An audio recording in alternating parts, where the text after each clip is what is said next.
Bienvenidos al webinar de lesiones de piel en salas de cirugía, de la evidencia a la práctica. Mucho gusto, yo soy Claudia Escobar, soy enfermera, magíster en salud pública y desarrollo social y me refiero a esta pregunta con estas lesiones que son provocadas en nuestros pacientes en el servicio de salas de cirugía. Y vamos a pasar con una metodología fuera de lo asistencial, de la evidencia a la práctica, más de investigación y estadística. Entonces, quiero hablarles inicialmente acerca de la epidemiología. Entonces, más a nivel global, diferentes estudios que no son muy considerables en realidad con referente o con relación a otros que se han realizado, en mayor cantidad me estoy refiriendo.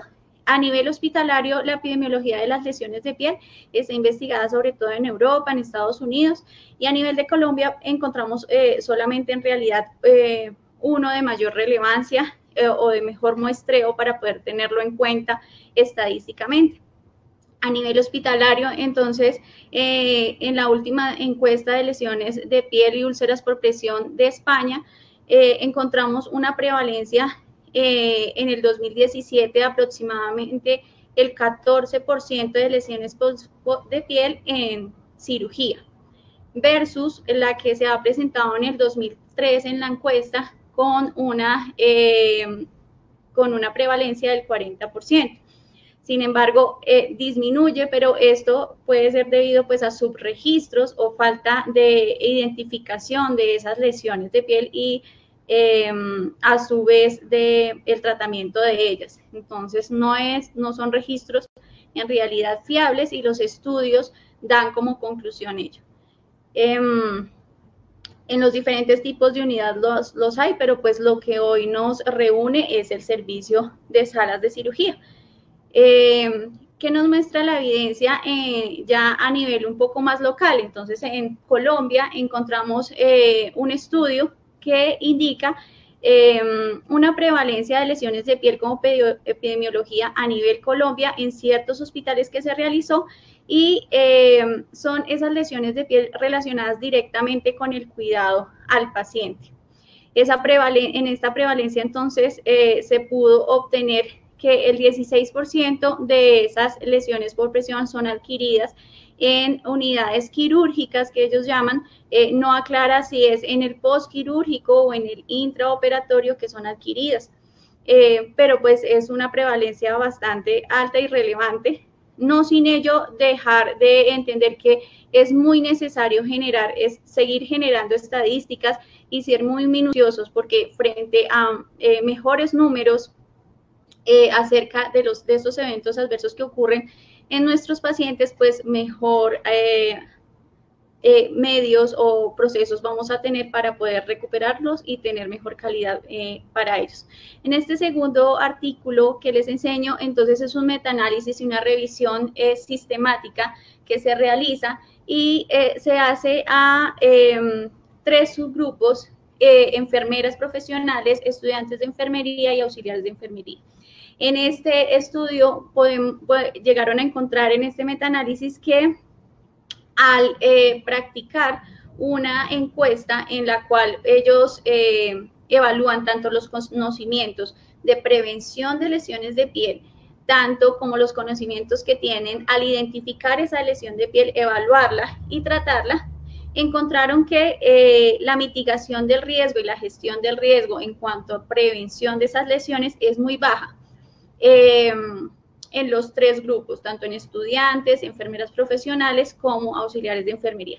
Sin embargo, se resalta un poco que las enfermeras profesionales tienen más conocimiento acerca del tratamiento de esas lesiones por presión y de identificación de algunas, pero no le dan mayor relevancia a la prevención de ellas. Entonces, siguiendo con esa línea que nos muestra la investigación y la estadística, nos encontramos con los cuidados preventivos o curativos. ¿A qué vamos más? Entonces, les muestro esta imagen de un iceberg que son las lesiones por presión las que nos muestran la punta y por debajo encontramos un subregistro y un problema de salud pública que no solamente implica un problema de tal dimensión, sino que vamos a encontrar que se relaciona directamente con los sistemas de salud, afecta al sistema económico de las instituciones y obviamente afecta la individualidad de la persona, esto generando diferentes complicaciones en ella. Así que debemos de ser muy inquisitivos en que tenemos que ir más allá de lo curativo. Podemos prevenir y las lesiones por presión son totalmente prevenibles en un 98%, nos muestran los estudios.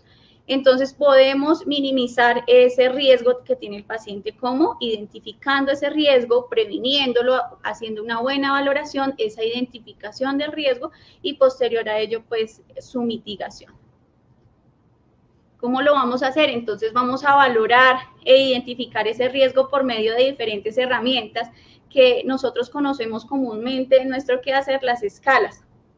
Hay varias y más adelante les voy a contar varias de ellas y identificar esa valoración del riesgo que yo hago frente a mi paciente, ese análisis, ese examen clínico, esa valoración física que yo tengo y que tengo en cuenta todos sus antecedentes y sus factores de riesgo, tanto intrínsecos como extrínsecos, que yo puedo llegar a brindar en el proceso de salas de cirugía. Las características individuales que tiene el paciente pues son muy importantes. Estas son las diferentes escalas de las que les hablaba antes. Entonces encontramos la escala de Braden, que es bastante conocida por nuestra profesión, y quiero contarles que en realidad es la única validada a nivel Colombia como tal. Esa escala de Braden está validada solo en ancianos. El resto de las escalas puede que se utilicen ciertas unidades, son completas, sin embargo, no están validadas. Entonces hay que tener en cuenta, y esta es una invitación a nuestros profesionales, a que investiguemos, a que apliquemos esas escalas y miremos qué podemos sacar de ellas para poder mitigar esos riesgos en nuestros pacientes. Estas escalas son utilizadas sobre todo en pacientes de hospitalización y la Cohen-Jackson es una escala que ha evolucionado un poco más, aun cuando por ello entonces su robustez es muchísimo más alta, significando muchos más ítems, pero en estos ítems adicionales que tienen, pues demuestra un paciente más crítico y con ello pues identifica un poco mejor el riesgo. Es un poco más compleja de diligenciar, pero más específica al realizarla. Luego la escala de Norton, que ya ha sido modificada 2 veces, y la escala de Waterloo y de Mina. Estas escalas son muy similares a la de Braden, hace unas mínimas cambios referente a la de Braden. La más antigua de todas estas que les nombro es la de Norton, luego sigue la de Braden y Waterloo y de Mina, y la más contemporánea a nosotros es la de Cohen-Jackson. Ahora, entonces, ¿las escalas son sustitutos del juicio clínico? No. Hay que hacer un pare, hay que mirar esas comorbilidades que tiene el paciente, esos factores de riesgo intrínsecos, esos que yo le voy a propinar en mi servicio y que van a llegar a escalonarme ese paciente o a posicionarlo en un bajo, moderado o alto riesgo. Para ello, entonces, hay unas escalas específicas que en salas de cirugía empezamos a investigar. No las tenemos todavía acá en Colombia aplicadas o muy conocidas, y yo se las voy a dar a conocer. Estas escalas son la SPURS, la PRANS, la ELPO 1 y ELPO 2, Scott-Trigers y Munro. Estas escalas son específicas del paciente de salas de cirugía. ¿Por qué? Porque en nuestra profesión, en diferentes momentos nos hemos dado cuenta que esas escalas que anteriormente les nombré, pues son aplicables a otro paciente, al estado o a la situación de otro paciente, no específico al de salas de cirugía.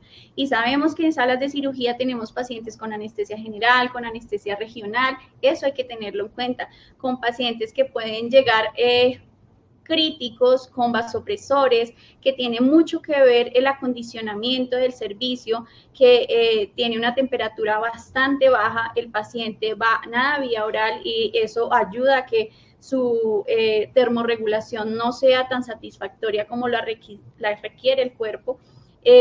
Y los medios que proporcionamos muchas veces en salas de cirugía no son los necesarios o los adecuados o suficientes para poder prevenir esas lesiones de piel. En ese ánimo, entonces pues se han creado estas diferentes escalas.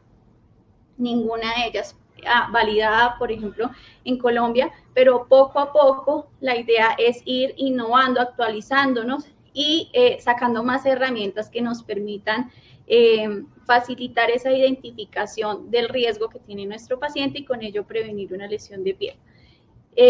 Estas escalas acotan todos esos factores de riesgo que más adelante les voy a desglosar que tiene el paciente, pero deben de pasar por una escala o una evolución como todas las herramientas que manejamos en las ciencias de la salud. Y así como la medicina ha ido pasando de la medicina basada en la evidencia, la enfermería debe pasar de la enfermería a hacer de la enfermería basada en la evidencia. No es repetir lo mismo que llevamos haciendo hace años, sino irlo actualizando a las necesidades contemporáneas de nuestra profesión y de los pacientes. Asimismo, adicionarlo o aplicarlo y relacionarlo con esos determinantes sociales que tiene nuestra población en cada uno de los diferentes países, si es aplicable o no es aplicable. Y para ello, entonces, yo debo de hacer o seguir un curso de evaluación de estas herramientas, pasando por una confiabilidad. Si es confiable, verificarla con unos expertos, verificarla con varios enfermeros, aplicarla a una muestra considerable en cada una de nuestras instituciones y por qué no llegar a hacer unos estudios multicéntricos para ver si estas herramientas sí funcionan o generar unas que sean más adaptables a los pacientes que manejamos. La fiabilidad de esas herramientas, la validez que tenga y la viabilidad que tenga para llevarla a cabo en nuestros pacientes. Todas ellas cumpliendo pues con cada una de las medidas de investigación que se deben tener, pero en la medida considerándolas muy necesarias para la evolución tanto de nuestra profesión como de nuestro cuidado al paciente. Esos son los riesgos de los que les hablaba. Entonces, varias de esas escalas encuentran estos riesgos que les voy a nombrar. Sin embargo, nosotros hemos realizado reuniendo el conjunto de los factores de riesgo que en realidad vemos que son explícitos del paciente de salas de cirugía. Y esos factores de riesgo se encuentran a nuestro modo de ver en nuestro grupo de investigación muy divididos en cada una de las herramientas.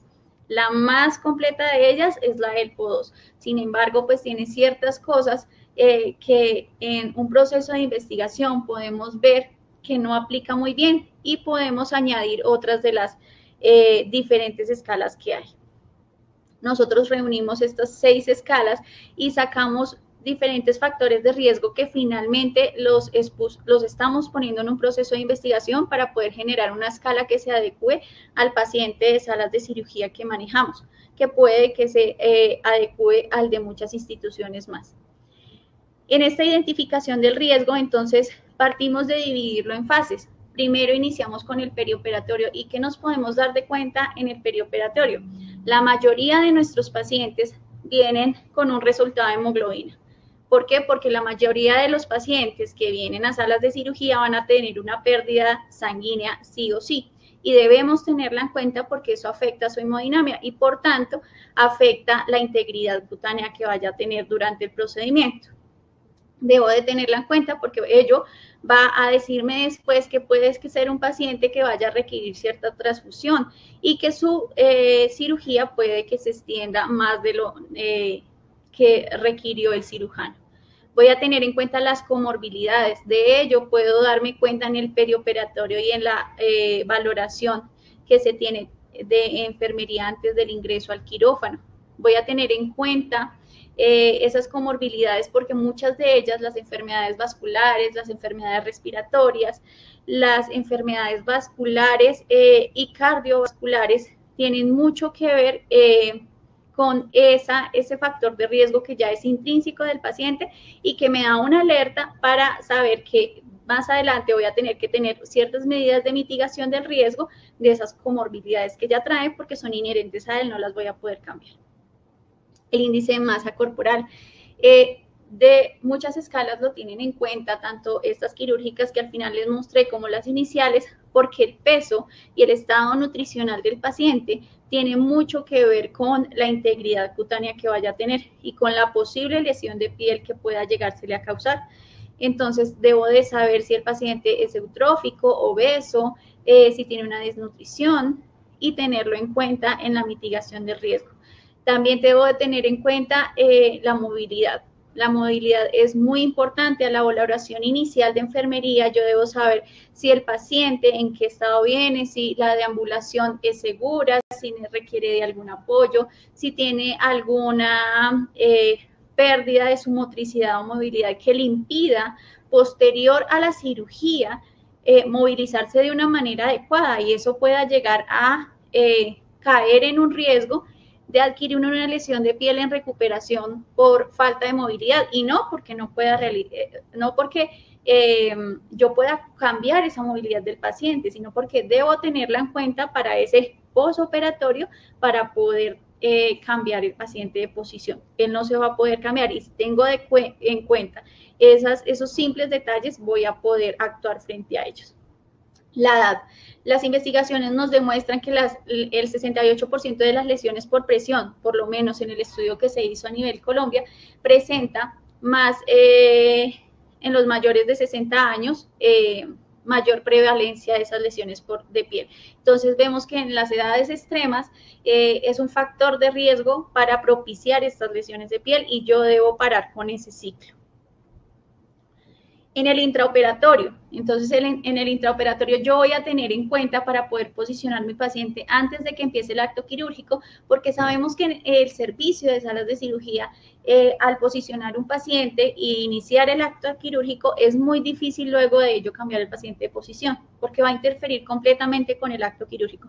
Por eso debemos prever, por eso nuestro enfoque debe de ser de prevención y llevar esa evidencia que reunimos día a día a unas estadísticas y una investigación que nos sea útil para poder prevenir esas lesiones de piel en nuestro paciente.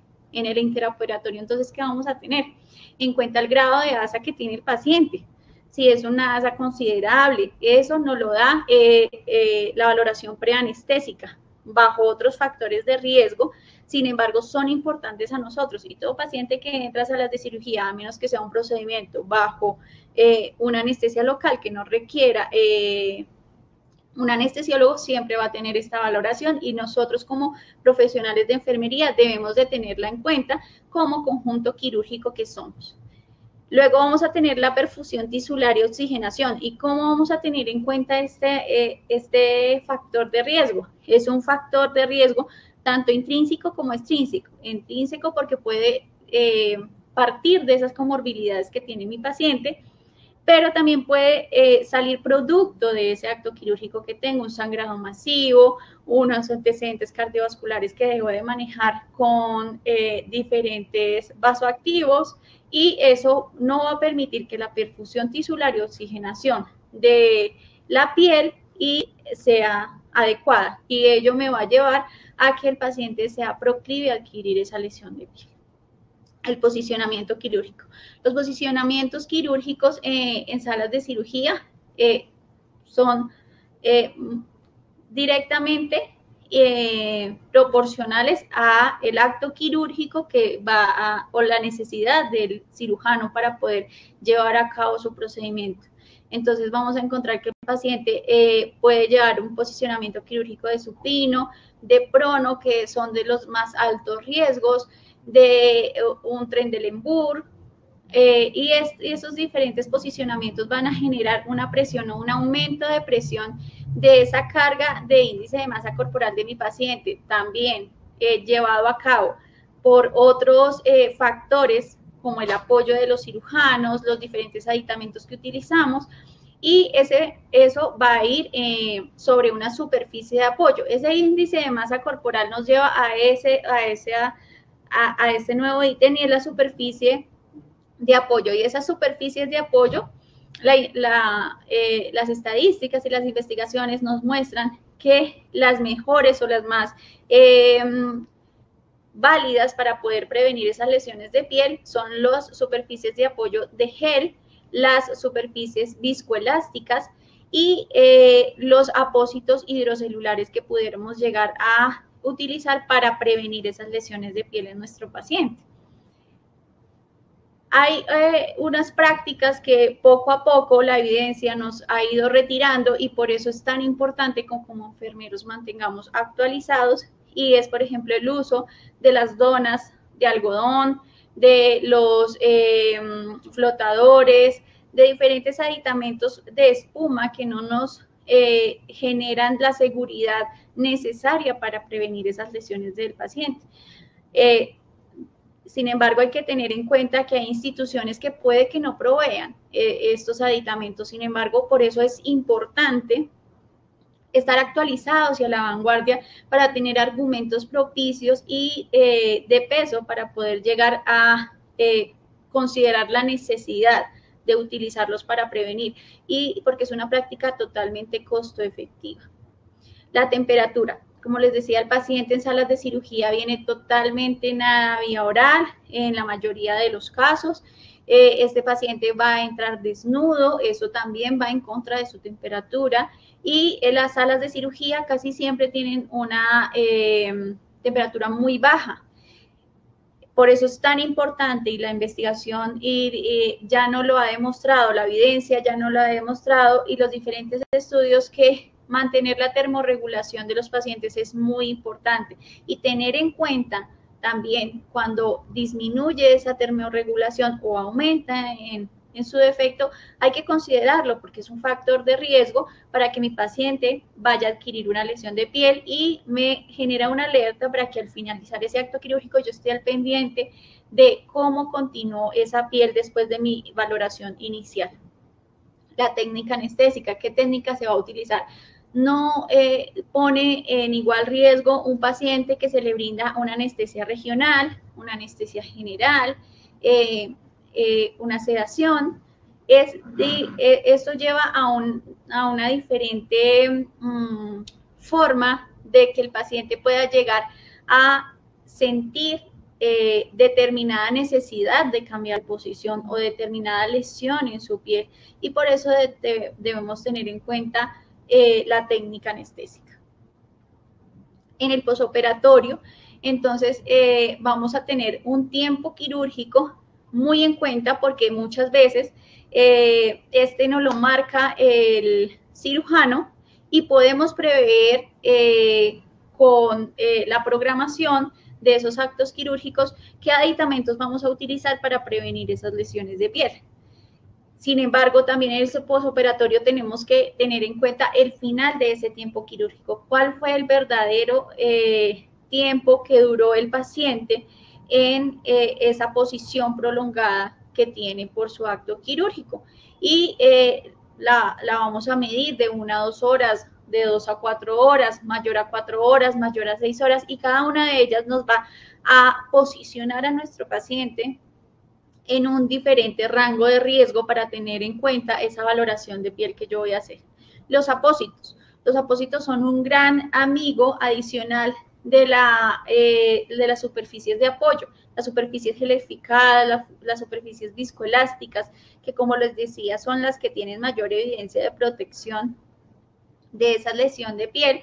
También nos ayuda en los apósitos, porque hay posicionamientos que aun cuando coloquemos el gel o no nos lo permite, como por ejemplo cuando los pacientes están en cúbito de prono, van a requerir unos apósitos especiales. Los apósitos hidrocelulares nos ayudan mucho porque protegen las prominencias óseas, tanto la cara, el tórax, las fosas ilíacas, y si está de supino, pues podemos tener en cuenta todos los factores de riesgo que antes se describieron para poder posicionarlo en el lugar que nosotros creemos que tiene mayor riesgo nuestro paciente. ¿Qué posición posoperatoria va a tener nuestro paciente? Después del acto quirúrgico, vamos a ver que el paciente por dolor va a mantener una posición prolongada, o por necesidad del cirujano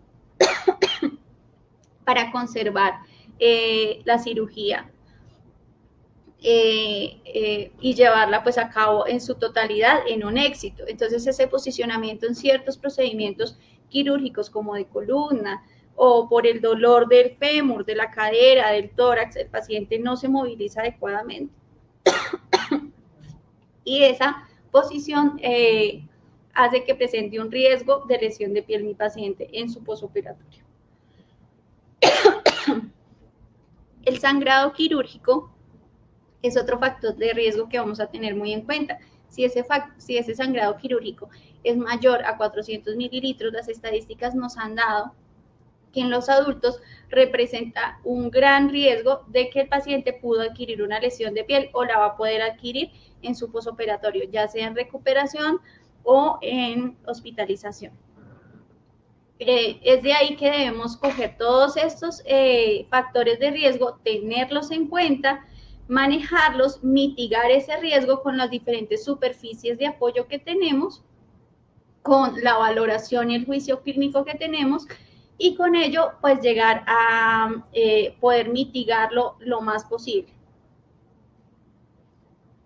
¿Cómo vamos a hacer ese análisis de la evidencia? Entonces, la invitación de este webinar adicional de actualizarlos frente a diferentes prácticas que hay y diferentes herramientas que nos pueden llegar a proporcionar e identificar el riesgo en nuestros pacientes y con ello mitigarlo, pues es invitarlos a investigar.